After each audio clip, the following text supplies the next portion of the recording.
Do you remember the last time you felt sad, anxious, or scared that you were somehow off? You're not alone, even if it may feel like it. The National Alliance on Mental Illness, or NAMI, reports sometimes a funk or rough patch can be a sign of something much deeper. This video represents 10 mental health symptoms you shouldn't ignore. Before we begin, we need to warn you that this video may be triggering for some. If you feel triggered by this video, please take care of yourself, even if it means clicking off this video. With that being said, let's talk about the 10 mental health symptoms you should not ignore. 1. You're having feelings of sadness or depression that last longer than 2 weeks. All people experience sadness at one time or another. However, most normal feelings of sadness get better with time. The American Psychiatric Association reported abnormally intense sadness lasting 2 weeks could be a sign of depression. The National Institute of Mental Health stated, not being able to snap out of it or sadness being heavier than normal should be taken seriously. 2. You're having extreme mood swings and don't know why. Do you find that your mood seems to switch super quickly or randomly? Tremp and others studied how often the average person's mood shifts on any given day. According to the National Center of Biotechnology Information, NCBI, this study showed people tend to experience positive emotions, such as joy or love, more often than negative ones. But it's totally normal for someone's emotions to change daily. However, the National Alliance for the Mentally Ill, NAMI, warns especially dramatic mood swings that cause huge changes in your behavior and energy can be a sign of bipolar disorder. Agencies such as the American Academy of Pediatrics say the more red flag signs are experiencing sadness, anger, or feelings of excessive euphoria for most of the day, especially if it has nothing to do with what's going on in your life. 3. Your worry and anxiety have gotten out of control. Have you ever found yourself worrying but can't shut it off? According to the National Institute for Mental Health, it may be a sign of an anxiety disorder. Other signs of anxiety disorders include having problems relaxing, insomnia, racing thoughts, unexplained aches and pains, or being easily irritated. The Anxiety and Depression Association of America suggests that if you've ever felt this way on most days for at least 6 months, you should consider talking to a mental health professional about your symptoms. 4.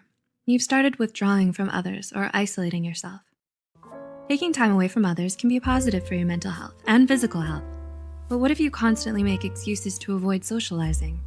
Mental health pros, such as Raymond Starr Jr. and Howard Dubowitz, say avoiding people or events you used to enjoy can be a sign of mental illness, such as depression, anxiety, or a psychotic disorder. 5. You may have noticed you're having delusions or hallucinations.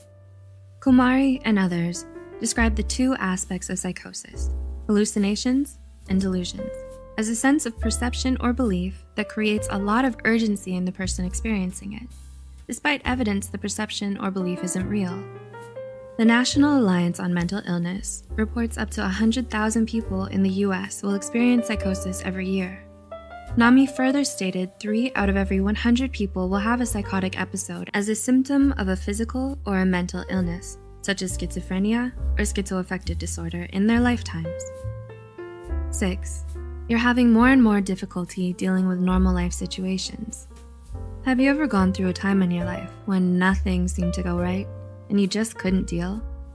The Australian Department of Health stated a rough patch that you just can't get past, one that hurts your ability to function for more than 2 weeks to 2 months, may be a sign of depression or anxiety. A major sign that what you're experiencing is more than just a rough patch is when you have a hard time functioning in normal situations for several weeks, according to Mental Health America. 7. You're sleeping too much or too little.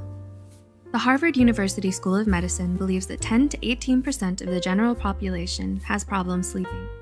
However, Harvard's med school stated either sleeping too much or too little is 2 or 3 times more common in people who suffer from a mental illness. The Harvard Med School stated about 50% of people who live with ADHD, depression, anxiety, or bipolar disorder suffer from insomnia or hypersomnia, which means sleeping too much. 8. You started abusing drugs or alcohol. According to mentalhealth.gov, 1 in 4, or 25% of people who live with the symptoms of a mental illness use alcohol or drugs to self-medicate things like anger, anxiety, or mania. Experts believe individuals who suffer from depression, anxiety disorders, personality disorders, or schizophrenia are more likely to use drugs and alcohol as a coping mechanism than people diagnosed with other mental illnesses. 9. You're having extreme anger outbursts. Do you ever feel anger that's almost impossible to control or way too much for the situation? If so, your anger may be warning you about your stress levels, unresolved grief, or your anxiety.